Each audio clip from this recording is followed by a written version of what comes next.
Hello नमस्कार दोस्तों, स्वागत है आप सबका अमित क्लासेस आगरा के स्टडी प्लेटफॉर्म पर। तो दोस्तों आज हम आपके बीच में सीटेट की फिर से एक नई वीडियो को लेकर उपस्थित हुए हैं, जो कि प्रीवियस ईयर के जितने भी पेपर हैं उन पर ये आधारित वीडियो है दोस्तों। और ये जो वीडियो है 100% परीक्षा में फंसने वाले इसमें से प्रश्न हैं। तो बिल्कुल देरी ना करते हुए चलिए स्टार्ट करते हैं दोस्तों।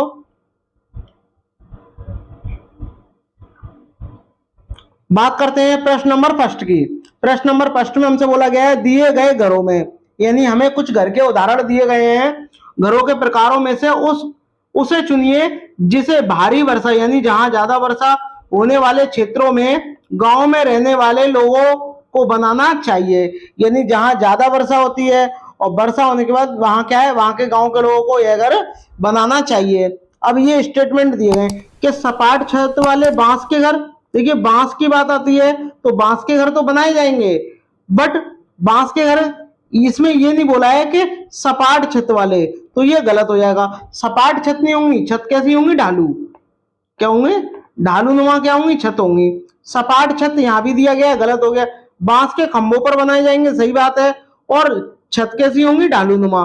तो ये वाला जो आपका ऑप्शन है वो करेक्ट हो जाएगा। देखिए मिट्टी के घर होंगे नहीं, ठीक है, और कटीली झाड़ियों के घर आपको होंगे नहीं। यहाँ तो ऑप्शन नंबर जो आपका सी है वो करेक्ट हो जाएगा। क्या हो जाएगा, ऑप्शन नंबर सी। और बात करते हैं कि ऐसे जो घर है वो कहाँ पाए जाते हैं, ये आपके असम में पाए जाते हैं। और असम का एक बहुत ही ज्यादातर एग्जाम में पूछा जाने वाला एक राष्ट्रीय उद्यान बताइए जिसका नाम क्या है, काजीरंगा। क्या है, काजीरंगा है दोस्तों। और काजीरंगा राष्ट्रीय उद्यान क्यों फेमस है ये और आपको बताना है। एक सींग के गैंडे के लिए प्रसिद्ध है। बात करते हैं प्रश्न नंबर सेकंड की। और हाँ, अगर आपने अभी तक हमारे चैनल को सब्सक्राइब नहीं किया हुआ है तो प्लीज सब्सक्राइब कर लें और बेल आइकन को भी प्रेस कर दें। चलिए बात करते हैं प्रश्न नंबर सेकंड की। उस महिला का आपको नाम बताना है जो वेट लिफ्टर है यानी भारोत्तोलक है। उनका नाम क्या है जिसे अंतरराष्ट्रीय खेल प्रतियोगिता में 29 मेडल जीते हैं। बताइए, एक नहीं 29 मेडल जीते हैं। उनका नाम आपको बताना है। क्या माहिदा है, सुनीता विलियम है, बछेंद्री पाल है या कलम मलेश्वरी है। बताइए, थोड़ी सी मैं आपको हिंट दे रहा हूं कि ये जो महिला है दोस्तों ये कहाँ की है। ये जो महिला की बात हो रही है ये कहाँ की है आपकी, ये आपके आंध्र प्रदेश की है। और आंध्र प्रदेश में क्या है, पोचमपल्ली। पोचमपल्ली जो कलमकारी है वो कहाँ प्रसिद्ध है, आंध्र प्रदेश में प्रसिद्ध है। और आंध्र प्रदेश में प्रसिद्ध है तो ये महिला का नाम क्या है, कर्णम मलेश्वरी है दोस्तों। ये क्या है, 29 मेडल जीत चुकी है, ठीक है। और ये क्या है, वेट लिफ्टर है। ये जब 12 साल की उम्र की थी तभी से वेट उठा रही हैं और वर्तमान में ये 130 किलोग्राम तक वजन उठा सकती हैं। बात करते हैं बछेंद्री पाल की। ये माउंट एवरेस्ट पर चढ़ने वाली पहली भारतीय महिला थी। सुनीता विलियम, इनके फादर जो थे ये इंडियन थी, लेकिन ये क्या है, नासा में वर्क करती थी। चलिए आगे बढ़ते हैं, इसके कुछ महत्वपूर्ण पॉइंट के बारे में चर्चा करते हैं दोस्तों। इसमें क्या, कर्णम मलेश्वरी कहाँ की थी, आंध्र प्रदेश की थी। उन्होंने 12 साल की उम्र में ही वजन उठाना शुरू कर दिया था। वर्तमान में वह 130 किलोग्राम वजन उठा सकती हैं। सुनीता विलियम का जन्म 19 दिसंबर 1965 में हुआ था। और कहाँ हुआ था, संयुक्त राष्ट्र प्रांत अमेरिका के ओहियो प्रांत में हुआ था। इनके पिता जो थे मूल रूप से कहाँ के थे, गुजरात राज्य के रहने वाले थे। वे 2006 में पहली बार अंतरिक्ष गई थी। कौन गई थी, सुनीता विलियम 2006 में पहली बार कहाँ गई थी, अंतरिक्ष गई थी। बछेंद्री पाल की बात करें, माउंट एवरेस्ट पर चढ़ने वाली प्रथम भारतीय महिला थी। इन्होंने 1984 में माउंट एवरेस्ट पर फतेह किया था। चलिए आगे बढ़ते हैं प्रश्न नंबर थर्ड। इसमें आपसे बोला गया है मेढकों के बारे में बात हो रही है दोस्तों। मेढकों और कीटों को पसाकर यानी पसाने और खाने वाला घटपर्णी पौधा, इसको क्या बोलते हैं, कीटभक्षी भी बोलते हैं। क्या बोलते हैं, कीटभक्षी पौधा भी कहते हैं। कहाँ पाया जाता है, बताइए।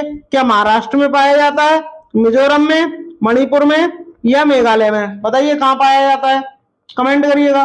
तो मैं आपको बता दूं ये कहाँ पाया जाता है, ये आपका मेघालय में पाया जाता है। मणिपुर में एकमात्र तैरता हुआ राष्ट्रीय उद्यान का नाम आप कमेंट करके मुझे बताइए।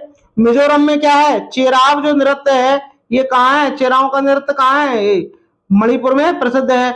महाराष्ट्र की बात करते हैं तो बर्ली चित्रकारी कहाँ प्रसिद्ध है, ये आपकी महाराष्ट्र में प्रसिद्ध है। बात करते हैं प्रश्न नंबर 4 की दोस्तों। प्रश्न नंबर 4 में आपसे बोला गया है यदि आपकी पुस्तक में किसी बड़े शहर का मानचित्र दिया है ठीक है भाई, बड़े शहर का क्या दिया है, मानचित्र दिया है।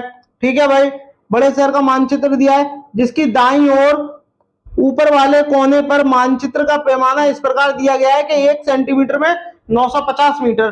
तो आपने क्या देखा कि 1 सेंटीमीटर में कितने मीटर हैं, 950 क्या है, मीटर हैं। तो मानचित्र पर रेलवे स्टेशन और हवाई अड्डे के बीच की दूरी कितनी मापी गई है, 16.7 सेंटीमीटर मापी गई है। तो पहले क्या करेंगे, जब 1 सेंटीमीटर की वैल्यू आपकी कितनी है, 950 है, तो आपके पास 16.7 सेंटीमीटर की दूरी क्या होगी, ये आपको बतानी है। तो आपने क्या किया भाई, यहां लिख दिया 16.7 सेंटीमीटर। तो क्या करोगे, 950 गुणा 16.7। अब जैसे पॉइंट हटाएंगे तो नीचे कितना आ जाएगा आपका, 10 आ जाएगा और 0 से 0 कट जाएगा। अब बात आती है इनकी किसकी, मल्टीपल की। तो जब आप इनका क्या करोगे, मल्टीप्लाई जब आप इनका कर दोगे तो आपका कितना आ जाएगा, तो आपका आ जाएगा 15,685, सॉरी 885। कितना आ जाएगा, कितना आ जाएगा, 15,885 आ जाएगा। लेकिन किस में आएगा, ये अभी मीटर में आया है, लेकिन आपसे तो किस में पूछा है, किलोमीटर में सारे आंसर दिए गए हैं। तो आप क्या करोगे, इसको सॉल्व करने के लिए आप इसमें किससे मल्टीप्लाई करोगे, सॉरी डिवाइड किससे दोगे, 1000 से डिवाइड देंगे। और जब आप इसमें 1000 से जब आप इसमें भाग दे दोगे तो आपका कितना आ जाएगा, आपका आ जाएगा 15.865 क्या किलोमीटर। और ये लगभग किसके है, 15.9 के है। तो ऑप्शन नंबर जो आपका बी है वो करेक्ट हो जाएगा। चलिए आगे बढ़ते हैं, प्रश्न नंबर 5 की चर्चा करते हैं। इसमें आपसे हो रहा है, निम्नलिखित में से कौन जिम्मेदारियों को चुनिए, यानी ये कौन सी जिम्मेदारी दी गई है, ये जितने भी आपके 5 जो आपके स्टेटमेंट दिए गए हैं जिम्मेदारी की दिए गए हैं। अब किस चीज की जिम्मेदारी है वो आपको बताना है। पर्वतारोपण यानी जो पर्वत पर चढ़ते हैं कि ग्रुप लीडर निभाते हैं, यानी हमें जो जिम्मेदारी बतानी है, जो पर्वत पर चढ़ने वाले जो ग्रुप के लीडर होते हैं वो ये जिम्मेदारी निभाते हैं। अब आपको बताना है कौन सी, तो नीचे से स्टार्ट करते हैं। जो अस्वस्थ हैं उनका ध्यान रखना और ग्रुप के लिए उचित भोजन की व्यवस्था करना, बात एकदम करेक्ट है। प्रतिभागियों को रुकने विश्राम करने के लिए उचित स्थान ढूंढना, ये भी ठीक है। सामान उठाने में प्रतिभागियों की सहायता करना, ये भी ठीक है। उन प्रतिभागियों को रोकना गलत हो गया, ग्रुप के आगे चलना ये गलत हो गया। यानी आपका पहला दूसरा गलत है, और पहला दूसरा देखो इसमें भी है, इसमें सिर्फ तीसरा चौथा दिया ये, यानी ऑप्शन नंबर जो आपका बी है वो करेक्ट हो जाएगा। आई होप आपको वीडियो अच्छी लग रही हो तो कमेंट जरूर करिएगा दोस्तों, और मुझे बताइए माउंट एवरेस्ट पर चढ़ने वाली पहली महिला का नाम आपको कमेंट करके बताना है। कमेंट करिएगा जल्दी से जल्दी। बात करते हैं प्रश्न नंबर 6 की। प्रश्न नंबर 6 की बात करते हैं दोस्तों। इसमें आपसे कहा गया है, किसी वृक्ष के बारे में नीचे दिए गए कथन पर विचार करना है। यानी हमें कोई वृक्ष है, उसके 4-5 स्टेटमेंट दिए गए हैं, इन पर विचार करना है तो कौन सा सही होगा। इस वृक्ष की ऊंचाई सामान्य कक्षा के कमरों की दीवार के बराबर होती है, सही बात है। वृक्ष की जड़ें धरती के भीतर वृक्ष की ऊंचाई की लगभग 30 गुनी गहराई तक नीचे जाती हैं, और जब तक कि वह भूजल स्तर तक ना पहुंच जाए, यानी जब तक जमीन के अंदर तक जाती है, जब तक वह पानी को प्राप्त नहीं कर लेती हैं। यह वृक्ष अपने तने में जल एकत्रित करता है, सही बात है, जल एकत्रित करता है। और जहां पर ये पेड़ उगता है वहां के स्थानीय लोग जब पानी की कमी होती है तो इसमें से क्या करते हैं, थोड़ा सा काट करके पाइप लगाकर पानी निकाल लेते हैं। यह वृक्ष आबू धाबी में पाया जाता है, नहीं, ये वृक्ष आबू धाबी में नहीं पाया जाता। अब बात आती है कि ये वृक्ष पाया कहाँ जाता है, तो हम आपको बता दें दोस्तों, ये वृक्ष आपका ऑस्ट्रेलिया में पाया जाता है। कहाँ पाया जाता है, ऑस्ट्रेलिया में पाया जाता है। और इस वृक्ष का नाम क्या है, इस वृक्ष का नाम क्या है आपका, रेगिस्तानी ओक है। क्या है, रेगिस्तानी ओक है, मैं लिख दे रहा हूं, रेगिस्तानी ओक के नाम से इस वृक्ष को जाना जाता है, रेगिस्तानी ओक के नाम से जाना जाता है। तो यानी जो फोर्थ वाला है वो गलत हो जाएगा, और फोर्थ इसमें ये गलत हो गया, ठीक है। यानी ये 3 सही है, और पहला दूसरा तीसरा ऑप्शन नंबर जो आपका सी है वो इसमें दिया हुआ है, इसलिए ऑप्शन नंबर सी क्या हो जाएगा, करेक्ट हो जाएगा। चलिए आगे बढ़ते हैं, बात करते हैं प्रश्न नंबर 7 की दोस्तों। प्रश्न नंबर 7 की चर्चा करते हैं दोस्तों।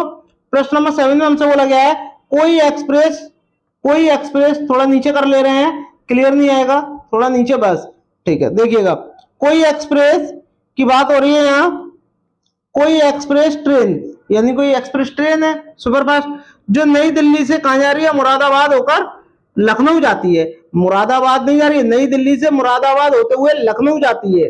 ठीक है, यानी दिल्ली से लखनऊ तक की जो दूरी होगी वो हमें देखनी है। इस मार्ग पर नई दिल्ली से लखनऊ के बीच की दूरी कितनी है, 504। यानी आपका यहाँ हमको दिया गया है जो डिस्टेंस कितनी है आपकी, 504 दी गई है। कितनी है, 504 किलोमीटर दी गई है। यदि ट्रेन इस दूरी को 7 घंटे में कवर करे, यानी कहने का मतलब सिर्फ यहाँ इतना है कि जो टाइम है वो कितना है आपका, 7 घंटे है में तय करती है, तो ट्रेन की मीटर प्रति सेकंड में आपको इसकी क्या बतानी है, चाल बतानी है। तो आप जानते हो दोस्तों, आप अच्छी तरीके से जानते हो कि जो आपका फॉर्मूला होता है, चाल बराबर क्या होता है, दूरी बटे समय होता है, यानी एच बराबर क्या होता है, डिस्टेंस अपॉन टाइम होता है। आप क्या करोगे, एस बराबर क्या होता है, डिस्टेंस अपॉन टाइम होता है, आप ये कहोगे। तो आपने क्या कर लिया, यहाँ डिस्टेंस रख ली कितनी, 504। ठीक है भैया, 504 रख ली। अब 7 क्या है, टाइम है। भाग देंगे कितनी बार जाएगा, सबसे पहले आपको ये पता लगाना है। तो 7 7 49 और 7 दूनी 14। ये किस में आ गया आपका, ये आपका किस में आ गया, किलोमीटर प्रति घंटे में आ गया। क्या आ गया, किलोमीटर प्रति घंटे में आ गया। लेकिन आपसे तो मीटर प्रति सेकंड में पूछिए चाल, तो जब आप चाल निकालोगे मीटर प्रति सेकंड में, तो यहाँ 72 लिखोगे, और 72 लिखने के बाद में 5 ऊपर लिखोगे, 18 नीचे लिखोगे, और इससे क्या कर दोगे, मल्टीप्लाई करने के बाद ये मीटर प्रति सेकंड में आ जाएगा। 18 का जब आप इसमें मल्टीप्लाई करोगे, 18 चौक 72, और 4 पंजे कितना हो जाएगा आपका, 20 आ जाएगा। यानी 20 मीटर प्रति सेकंड आपका आंसर आ जाएगा। यानी ऑप्शन नंबर जो आपका बी है वो करेक्ट हो जाएगा। आई होप आपको वीडियो अच्छी लग रही हो, तो दोस्तों शेयर जरूर करिएगा। चलिए बात करते हैं प्रश्न नंबर 8 की। प्रश्न नंबर 8 में आपसे बोला गया, निम्नलिखित में से भारत में मिलने वाला कौन सा सांप, सांप के बारे में बात हो रही है, नहीं है। भारत में कितने प्रकार के सांप पाए जाते हैं, 4 प्रकार के पाए जाते हैं। जिनमें से कौन कौन से हैं ये आपको बताना है। देखिए, एक दुबैया पाया जाता है, दुबैया, ये अफाई होगा। क्या होगा, अफाई होगा। ये कटाई लग गया है, क्या होगा, यहाँ अफाई होगा। क्या होगा दोस्तों, अफाई। ठीक है, अफाई है। ठीक है, अफाई पाया जाता है। भारतीय शैल अजगर ये पाया जाता है, बट यहाँ बात हो रही है जहरीले सांप की, तो ये गलत हो जाएगा। और करैत भी पाया जाता है, तो ऑप्शन नंबर जो सी है वो करेक्ट हो जाएगा। देखिएगा, दुबैया पाया जाता है, अफाई पाया जाता है, करैत पाया जाता है, एक और पाया जाता है, इसका नाम क्या है, नाग। क्या है, नाग। 4 प्रकार के सांप पाए जाते हैं, नाग, करैत, अफाई, दुबैया। ठीक है, सांप के 2 खोखले दांत होते हैं। कितने दांत होते हैं, सांप के 2 होते हैं। और दांत कैसे होते हैं, खोखले होते हैं। इनका यूज ये किसके लिए करते हैं, जहर को भेजने के लिए करते हैं। चलिए आगे बढ़ते हैं। प्रश्न नंबर 9, प्रश्न नंबर 9 की चर्चा करते हैं दोस्तों। ग्रेगर जॉन मेंडल, मेंडल की बात आती है तो आपके समझ में एक बात आ जाती होगी कि इन्होंने क्या है, मटर के पौधे पे प्रयोग किया था। ठीक है भाई, किया था।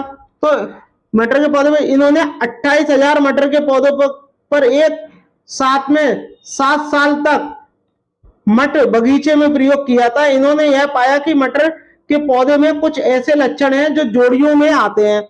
निम्नलिखित में से उसे छांटिए जिसे मेंडल ने अपने प्रयोग में नहीं पाया था। यानी हमें वो लिखना है जिसने मेंडल ने अपने प्रयोग में देखा ही नहीं था। मेंडल ने यह पाया कि बीजों को हरा पीला होना, यह भी पाया था। बीजों का खुरदरा चिकना, यह भी पाया था। बीजों का लंबा नाटा होना, यह भी पाया था। बट यह नहीं पाया था कि अगली पीढ़ी के पौधों के बीजों का नया रंग जो पीले हरे रंग से मिलकर बना है वो किस रंग का होगा, ये नहीं पाया था। चलिए आगे बढ़ते हैं। तो इसका आंसर क्या हो जाएगा, ऑप्शन नंबर जो डी है वो करेक्ट हो जाएगा। बात करते हैं प्रश्न नंबर 10 की। प्रश्न नंबर 10 में हमसे बोला गया है, नीचे दिए गए लक्षणों वाले पक्षी का नाम आपको बताना है। यानी आपको यहाँ के ये पक्षियों के नाम दिए गए हैं, आपको बताना है कि इनमें से कौन सा लक्षण जो है, ये लक्षण जो है पक्षी में पाया जाता है। एक पक्षी क्या है ऐसा जिसकी दुम पर पैसा, जिसकी दुम पर क्या है, पैसा है। क्या है, दुम पर पैसा है। जिसके सिर पर दुम तक दिखे कैसा, नीला। यानी दुम से लेकर के, यानी मुंह से लेकर के जो इसकी क्या है, दुम है, वहां तक क्या है, ये नीला दिखता है। तो आपको बताना है कि वह कौन सा पक्षी होगा। तो बताइए, कमेंट करिएगा कौन सा पक्षी होगा ये, बताइए बताइए कौन सा पक्षी होगा? क्या शकरखोरा होगा, क्या बीवर पक्षी होगा, क्या मोर होगा, या बसंत गौरी होगा? ये आपको बताना है। और यह कैसा है? नीला है। कहां से कहां तक है? सिर से दुम तक नीला है। बताइए क्या होगा? तो इस क्वेश्चन का जो राइट आंसर होगा दोस्तों क्या हो जाएगा? ऑप्शन नंबर किसके साथ चला जाएगा? सी के साथ चला जाएगा। क्या होगा? सी होगा। और मैं आपको बता दूं ये जो है भारत का क्या है? राष्ट्रीय पक्षी है। क्या है? राष्ट्रीय पक्षी है। और राष्ट्रीय पक्षी है, ये कब घोषित किया गया था ये आपको कमेंट करके बताना। लाइए मैं ही बता दूं कब घोषित किया गया था। 26 जनवरी को किया गया था। कब? 26 जनवरी 1963 में इसको राष्ट्रीय पक्षी घोषित किया था। ये भारत का तो है। और ये कहां का है ये आपको कमेंट करके बताना है। बताइए कहां का है ये आपको बताइए कहां का है ये आपका म्यांमार का है। कहां का है? म्यांमार का भी राष्ट्रीय पक्षी है। कौन? मोर।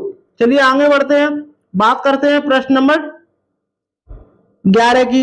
इसमें आपसे बोला गया है भारत में कितने राज्य हैं? सब जानते हैं 28 राज्य हैं और 8 क्या हैं? केंद्र शासित प्रदेश हैं। ठीक है, बात करते हैं प्रश्न नंबर आपकी 12 की। और प्रश्न नंबर 12 को करने से पहले अगर आपने अभी तक हमारे चैनल को सब्सक्राइब नहीं किया हुआ है तो प्लीज सब्सक्राइब कर दें और बेल आइकन को भी प्रेस कर दें। तो चलिए स्टार्ट करते हैं। बात करते हैं प्रश्न नंबर 12 की। इसमें आपको क्या करना है? ये मैचिंग दी है, ये आपको मैचिंग करनी है दोस्तों। तो बताइए इनमें से कौन सा इसका ऑप्शन होगा? कमेंट करिएगा, बताइए कौन सा होगा। देखिए आपको बताना है कॉलम फर्स्ट और कॉलम सेकंड का क्या करना है? मिलान करना है। बताइए। देखिए बात करते हैं सरीसृप की। तो सरीसृप में कितने? 3 जीव आते हैं। कौन कौन से? एक आपका कौन सा आता है? एक आपका सांप आता है, केंचुआ आता है, और एक आपका क्या आता है? एक आपका कछुआ आता है। तो आपने पता लगा लिया इसका कौन सा होगा? ये ए वाला होगा। तो तीसरे का ए देखो इसमें सिर्फ एक ही है तो आपने तुरंत पता लगा लिया ऑप्शन नंबर क्या हो जाएगा? डी हो जाएगा। बाकी की भी पता लगा ले। पक्षी जो है वो कौन है? पक्षी आपका क्या है? उल्लू है। पक्षी क्या है? उल्लू है। स्तनधारी कौन है? चमगादड़ है। और कीट की बात करें ये क्या है? कॉकरोच है। तो यानी पहले का बी होगा, पहले का बी है और सेकंड का डी है, ये भी ठीक है। और फोर्थ का क्या है? फोर्थ का ए नहीं है, फोर्थ का क्या है? सी। यहाँ ये गलत दिया है, क्या है? सी। तो ध्यान रखना, बहुत ही इंपॉर्टेंट प्रश्न है दोस्तों एग्जाम में फंसने के लिए।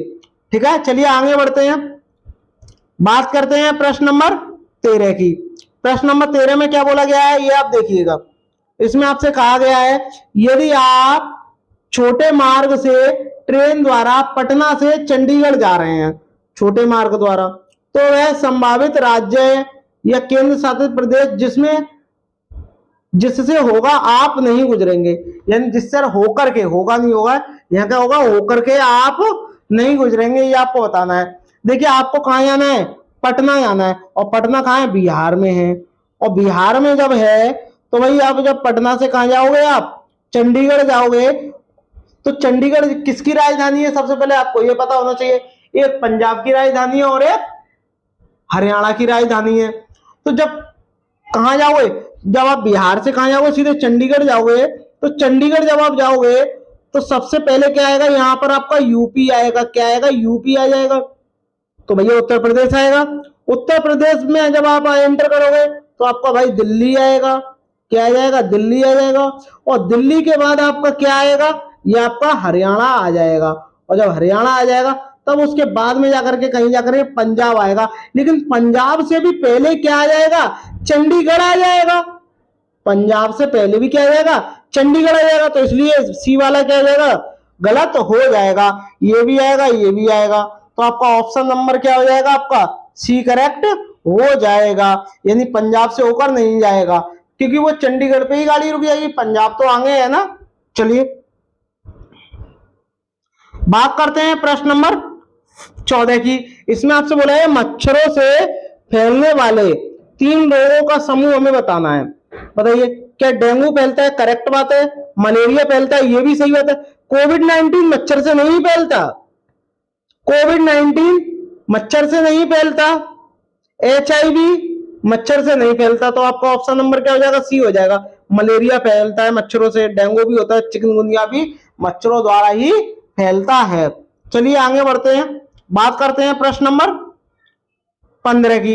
इसमें आपसे बोला है 3 खाद्य पदार्थ, खाद्य का मतलब खाने योग्य पदार्थ, तो वह कौन सा समूह चुनना है हमें, यानी इनमें से एक समूह दिए गए हैं और इनमें से हमें चुनना है वह कौन सा समूह है जिसमें आयरन की यानी लोहे की, लोहे की, और लोहा जिसमें होगा उसमें क्या हो जाएगा, उससे कहीं ना कहीं ब्लड इंक्रीज होगा। तो आपको बताना है कि इनमें से वह कौन सा प्रचुर मात्रा में है। तो बताइए किसमें, देखिए कद्दू होगा नहीं, कद्दू होगा नहीं।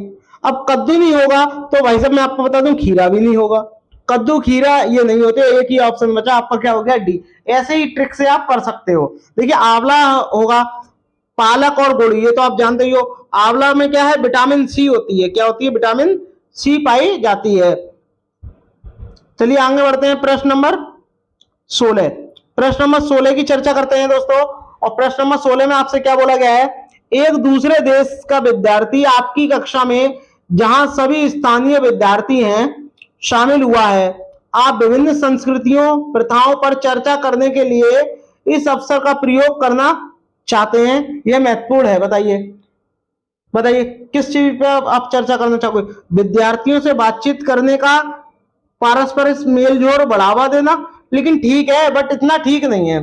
पक्षपात और रूढ़िवादियों को कम करने और विविधताओं का महत्व देने के लिए ये वाली बात करेक्ट हो जाएगी। इससे बेटर क्या है, ये वाला है, तो इसलिए ये रॉन्ग हो गया। आगे बढ़ लो, अन्य संस्कृति गलत हो जाएगा, समझने के लिए कि अन्य संस्कृति गलत हो गया, यानी आपका ऑप्शन नंबर जो आपका बी है वो करेक्ट हो जाएगा।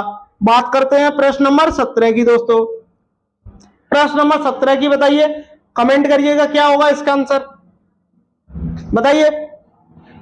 निम्नलिखित में से कौन सा जूम ऐप, आपने जूम ऐप देखा होगा, जूम ऐप देखा होगा, कौन सी विशेषता सबसे अच्छी तरीके से प्रदर्शित करती है कि बिना बोले संचार कैसे। देखिए मैं आपको बता दूं, जब वीडियो कॉल करते हैं तो भाई वहां पे भी हमें क्या बोलना पड़ेगा, ब्रेकआउट ये भी करेंगे, वर्चुअल बैकग्राउंड ये भी करेंगे, लेकिन चैट जब करते हैं तो वहां पर हमें बोला नहीं जाता, सिर्फ लिख करके अपने विचारों को आदान प्रदान किया जाता है। तो इसलिए क्या हो जाएगा, आपका ऑप्शन नंबर जो आपका ए है वो करेक्ट हो जाएगा। बात करते हैं प्रश्न नंबर 18 की। प्रश्न नंबर 18 को देखिएगा, इसमें आपसे बोला है निम्नलिखित में से कौन सा अभ्यास संरचनावादी दृष्टिकोण से सबसे अधिक मेल खाता है। संरचनावादी यानी संरचनावादी, इससे क्या मतलब हुआ, कहीं ना कहीं ये पर्यावरण से संबंधित है। पक्षियों की चोंच के चित्र का प्रयोग करना ऐसा बिल्कुल भी नहीं है। नदी के पानी में रंग से उसमें मौजूद प्रदूषकों की पहचान करना, ये वाला कहीं करेक्ट है। फूल की कली देखकर उसका चित्र बनाना, जन्म देने वाले गलत हो गया, यानी आपका ऑप्शन नंबर जो आपका बी है वो करेक्ट हो जाएगा। बात करते हैं प्रश्न नंबर 19 की दोस्तों। प्रश्न नंबर 19 की बात करते हैं, निम्नलिखित में से कौन सा उदाहरण सक्रिय शिक्षण में व्यस्त विद्यार्थी, यानी ऐसे विद्यार्थी जो क्या रहते हैं, बिजी रहते हैं, व्यस्त विद्यार्थियों का सर्वश्रेष्ठ उदाहरण है, ये आपको बताना है। बताइए कौन सा इसमें से सर्वश्रेष्ठ उदाहरण है। वर्षों से प्रयोग में होने वाले वाहनों को दर्शाने वाले वृत्त चलचित्र को देखने के बाद वाहनों में देखे गए अंतरों का कारण पर चर्चा करना, यानी पहले किस प्रकार के वाहन आते थे, अब किस प्रकार के आ रहे हैं, इस पर चर्चा करना। तो कहीं ना कहीं ये पॉजिटिव पॉइंट है, पॉजिटिव पॉइंट है। आगे देखते हैं, पिछले 50 वर्षों में प्रयोग किए जाने वाले क्या टेलीफोन दर्शाने वाले वृत्त, ये गलत हो जाएगा, ठीक है, दो लोग, ये गलत हो जाएगा। अपनी पाठ्य पुस्तक गलत हो गया, क्योंकि इसमें किसमें उल्लेखनीय इमारतों की बात कही गई है, इमारतों गलत हो गया तुरंत, यानी आपका ऑप्शन नंबर जो आपका ए है वो करेक्ट हो जाएगा। बात करते हैं प्रश्न नंबर 20 की दोस्तों। प्रश्न नंबर 20 को देखिएगा, इसमें आपसे बोला है विभिन्न प्रकार के जो कच्चे माल पर, यानी कई प्रकार के जो कच्चे माल होते हैं दोस्तों, इन पर क्या है, इन पर एक पाठ के संबंध में निम्नलिखित में से कौन सा प्रमाणिक कार्य होगा, यह आपको बताना है। विद्यार्थियों को भूमिका निर्वहन माध्यम से धान की कटाई और बाजारों में लाए जाने को दर्शाने के लिए कहना, ऐसा बिल्कुल भी नहीं है। विद्यार्थियों को विद्यालय के भवन के चारों ओर चक्कर लगाने को कहना गलत बात। विद्यार्थियों को उनकी मेज के लिए अपनी पसंद के कच्चे माल से पेंसिल स्टैंड बनाने को कहना सही बात है। विद्यार्थियों को पुराने सूती कपड़े, भाई कच्चे माल की बात हो रही है यहाँ, तो ये तो गलत हो जाएगा ना, तो आपका ऑप्शन नंबर जो सी है वो करेक्ट हो जाएगा। बात करते हैं प्रश्न नंबर 21 की। बहुत ही बड़ा प्रश्न है दोस्तों और बहुत ही महत्वपूर्ण प्रश्न है। अब ये आपको कमेंट करके बताना है कि इनमें से इसका आंसर कौन सा होगा। कहीं ना कहीं देखिएगा, ईवीएस की बात हो रही है तो कहीं ना कहीं प्रयास की बात जरूर होगी। आप खेलो और खेलते हैं तो कहीं ना कहीं प्रयास की जरूरत होती है। खेल प्रतियोगिताओं के बारे में एक पाठ पढ़ा रहे हैं, यह विद्यार्थी पूछता है कि आप हमें ईवीएस में खेलों के बारे में क्यों पढ़ा रहे हैं। निम्नलिखित में से कौन सा उत्तर ईवीएस के पाठ को सीखने के प्रयोजन का सबसे अच्छा वर्णन करेगा। जहां प्रयास होगा वही वर्णन करेगा। बड़े होने पर, बड़े होंगे जब भी बच्चे खेलेंगे, गलत हो गया। बड़े होने पर गलत हो गया। हमारे दादा दादी नाना नानी खेले गए कई खेल अब नहीं खेले। ऐसा क्यों नहीं खेले जाते, अब भी वही खेल खेले जाते हैं। खिलाड़ियों के बचपन पर अक्सर मुश्किलों से भरा होता है। यह पाठ आपको उन खिलाड़ियों के प्रयासों को महत्व देने में मदद करेगा जिन्हें आप टीवी पे देखते हैं। सही बात है, जिनकी कड़ी मेहनत करने के लिए प्रोत्साहित करेगा। ये वाले क्या है, करेक्ट हो जाएगा, यानी आपका ऑप्शन नंबर जो आपका डी है वो सही हो जाएगा। बात करते हैं प्रश्न नंबर दोस्तों 22 की। प्रश्न नंबर 22 की चर्चा करते हैं, कमेंट करिएगा इसका कौन सा होगा। राहुल ग्लोब के निचले हिस्से की ओर इशारा करते हुए आपके कहने का मतलब है कि यहां कोई नहीं है। यहां कोई नहीं है। मनीष यहां भी लोग रहते हैं। ब्राजील और अर्जेंटीना यहां है। अब आपको ये देखना है कि ब्राजील और अर्जेंटीना जो है कहां है, और ये कहां है, दक्षिणीय गोलार्ध में है। राहुल क्या वहां के लोग उल्टे खड़े हैं? नहीं। ऐसा क्यों है? यहाँ के लोग गिरते क्यों नहीं है? उल्टे खड़े हैं तो गिरते क्यों नहीं? ये तो बहुत गलत बात है। एनसीईआरटी पर्यावरण अध्ययन कक्षा 5 से 11वें उपरोक्त पाठ कक्षा 5 के विद्यार्थियों को गुरुत्वाकर्षण की अवधारणा से परिचित कराने के लिए प्रयोग किया गया निम्नलिखित में से कौन सा दृष्टिकोण अमीर की गलतफहमी से दूर करेगा? बताइए इनमें से कौन सा करेक्ट हो जाएगा। बताइए, कमेंट करिएगा कौन सा होगा, बताइए।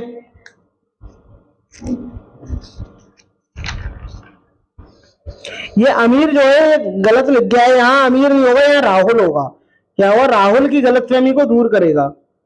तो बताइए, जिसे चुम्मा लोहे, ऐसा गलत नहीं है। कल्पना करें कि एक चींटी, ये गलत हो गया। ग्लोब के निचले हिस्से में एक पिन चिपका दें और अलग अलग स्थितियों से पिन को देखें कि दक्षिणीय गोलार्ध में भी ऐसा ही है। बात ये करेक्ट है। एक गेंद और एक पंखा, गलत हो गया। गलत हो गया, अनुसरण करने की बात ही नहीं हो रही है यहाँ। तो क्या हो जाएगा? आपका ऑप्शन नंबर जो सी है वो करेक्ट हो जाएगा। बात करते हैं प्रश्न नंबर 23 की दोस्तों। इसमें आपसे बोला गया है निम्नलिखित में से कौन सा शैक्षिक उद्देश्य ज्ञानेंद्रियों के विषय के लिए विशिष्ट मापने योग्य है? ये आपको बताना है। विद्यार्थियों को पता होगा कि चींटियां जमीन पर गिरी मिठाइयों पर एकत्रित हो जाती हैं। बताइए, सही बात है भाई। आप जमीन पर कोई मिठाई गिरा दो तो वहां चींटियां इकट्ठी हो जाती हैं कि नहीं? कुछ समय बाद होंगी, बट होंगी जरूर। ज्ञानेंद्रियों के महत्व को समझकर विद्यार्थी अपने ज्ञानेंद्रियों की अच्छी तरह देखभाल करेंगे। भाई देखभाल क्यों करेंगे? ये तो गलत हो गया ना, ठीक है। और दूसरी बात है, गिरी हुई मिठाई को एकत्रित करेंगे, क्यों करेंगे? ये गलत हो गया। विद्यार्थी चित्र द्वारा समझाएंगे कि 3 वस्तुएं उत्कृष्ट ज्ञानेंद्रियों को काम करती हैं। ऐसा बिल्कुल भी नहीं है। भोजन जुगाड़ करने के लिए प्रयोग की जाने वाली ज्ञानेंद्रियों के आधार पर विद्यार्थी दिए गए प्रश्नों की सूची को क्या करेंगे? वर्गीकृत करेंगे। ज्ञानेंद्रियां कितनी होती हैं? 5 होती हैं। ये आपको कमेंट करके बताना है कौन कौन सी। प्रश्न नंबर 24 की चर्चा करते हैं दोस्तों। और प्रश्न नंबर 24 की चर्चा करने से पहले अगर आपने अभी तक हमारे चैनल को सब्सक्राइब नहीं किया हुआ है तो प्लीज सब्सक्राइब जरूर करें और शेयर जरूर करिएगा। बताइएगा, आप अपनी आगामी प्रदर्शनी के लिए प्रोजेक्ट बनाने हेतु अपनी कक्षा में गोंद की एक बड़ी बोतल लाए हैं ताकि विद्यार्थी प्रोजेक्ट बनाने के लिए उसका प्रयोग कर सके। आपने विद्यार्थियों को बताया है कि अगर गोंद की बोतल खाली कर दी तो नई जो आपको एक बार गोंद की बोतल दे दी, आप उसे खाली कर दोगे तो क्या आपको दोबारा नहीं दी जाएगी। इसलिए आप क्या उसका प्रयोग अच्छी तरीके से करें, किफायती तरीके से करें। निम्नलिखित में से कौन सा विद्यार्थी उन संसाधनों के संरक्षण पर विचार करने की मदद करेगा या करेगी जिन्हें आपस में नहीं प्राप्त किया जा सकता। बताइए इनमें से कौन सा होगा, बताइए, कमेंट करिएगा। एक पोस्टर लगाएं जो दर्शाएं कि प्रोजेक्टों में गोंद का प्रयोग किया जा सकता है, किन में नहीं किया। ये तो गलत हो गया, तुरंत हो गया। कक्षा में सर्वेक्षण करके पता लगाएं, कक्षा में सर्वेक्षण करके लगाएंगे। सभी विद्यार्थियों में समान रूप से वितरित करेंगे और देखेंगे कि सप्ताह के अंत में किसने कितना गोंद बचा लिया। कतई नहीं। विद्यार्थियों को एक साझा रजिस्टर लिखने को कहेंगे, एक रजिस्टर बनाएंगे, सभी लोग विद्यार्थी इकट्ठे होकर के साझे होकर के एक रजिस्टर तैयार करेंगे और उन्होंने कब, क्यों, कब, कितने चम्मच गोंद लिया है ये उसमें लिखेंगे। तो आपका ऑप्शन नंबर जो आपका डी है वो करेक्ट हो जाएगा। बात करते हैं प्रश्न नंबर 25 की दोस्तों। इसमें आपसे बोला है निम्नलिखित में से हम विशिष्ट निष्कर्ष प्राप्त कर सकते हैं। प्रयोग के उपयोग से विशिष्ट निष्कर्ष प्राप्त करने का निम्नलिखित में से कौन सा सर्वश्रेष्ठ उदाहरण है। बताइए कौन सा सर्वश्रेष्ठ उदाहरण है। भोजन पचाने में लगने वाला समय ज्ञात करने के लिए सभी विद्यार्थियों को एक समान भोजन खाने को कहना। भाई किसी का जल्दी भोजन पच जाता है, किसी का देरी से पचता है, तो ये हुआ नहीं। कक्षा में देवेंद्र नहीं होगा, यहाँ गलत हो गया। कक्षा में देवेंद्र नहीं होगा, ये गलत हो गया। यहाँ पर क्वेश्चन नंबर 25 है, देवेंद्र नहीं होगा, विभिन्न होगा। क्या होगा? विभिन्न। क्या होगा? विभिन्न।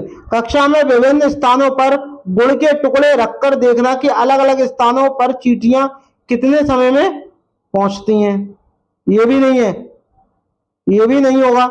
समझना कि चाय का गर्म प्याला ठंडा क्यों हो जाता है और हम उस पर हवा फूंकते हैं। बताइए क्या ये वाला होगा? बताइए। तो आप एकदम करेक्ट बोल रहे हैं, यही वाला हो जाएगा।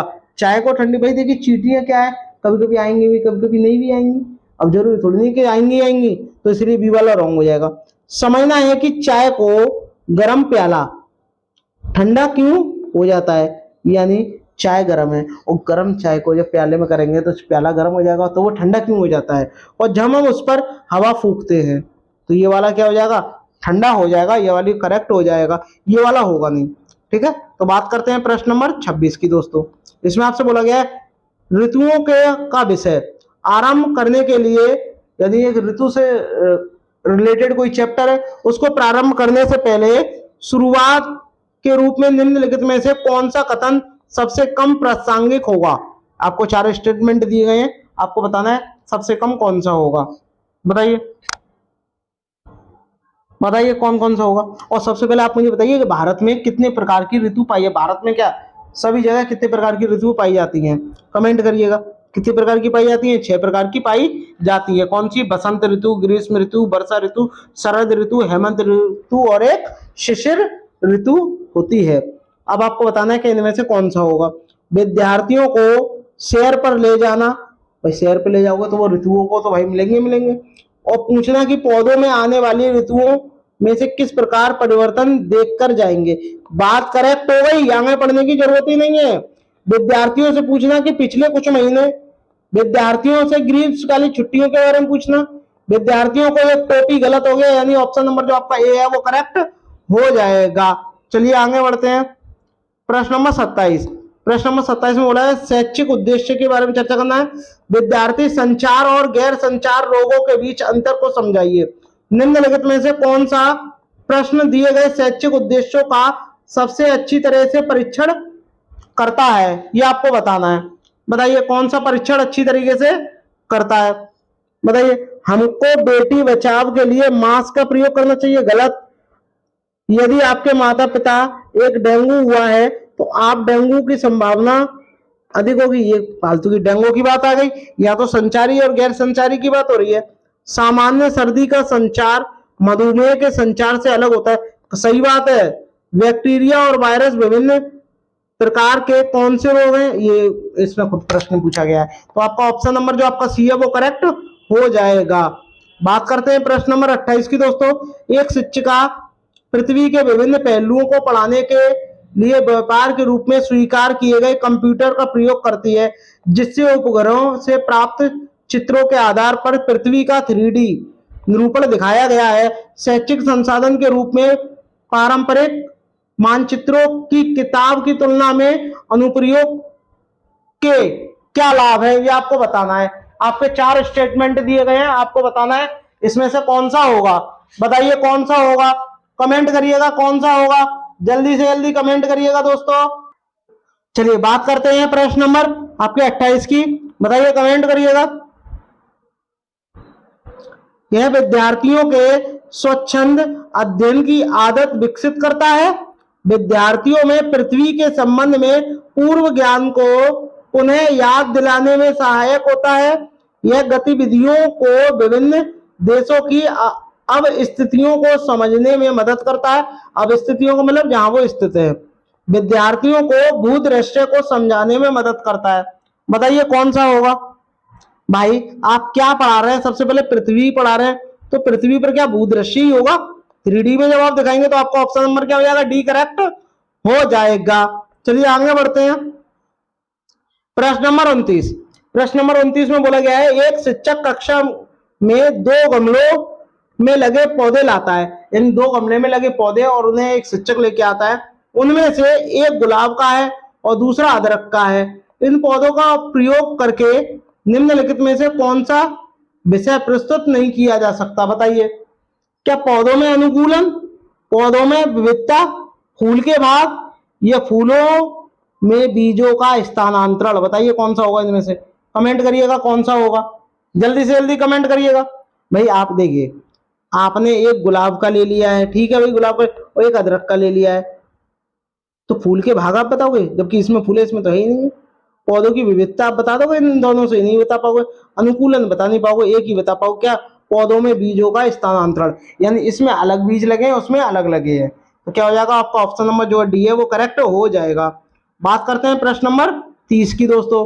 और प्रश्न नंबर 30 को करने से पहले अगर आपने अभी तक हमारे चैनल को शेयर नहीं किया है तो प्लीज सभी भाई बहनों से हाथ जोड़ के निवेदन है कि इस चैनल को प्लीज शेयर जरूर करिएगा और सब्सक्राइब तो जरूर करिएगा। ठीक है दोस्तों, चलिए स्टार्ट करते हैं। प्रश्न नंबर 30, श्री सुहास समुदाय से प्राप्त उदाहरणों का प्रयोग करते हुए पर्यावरण की चीजों की पारंपरिक निर्भरता का विचार सिखा रहे हैं। ठीक है, निम्नलिखित में से कौन सा उदाहरण इस धारणा को समझने के लिए सबसे उपयुक्त है। बताइए बताइए कौन सी सबसे ज्यादा उपयुक्त है, ये आपको बतानी है। बताइए कौन सा है। यातायात के संकेत हैं, पहले आपको ध्यान से समझो।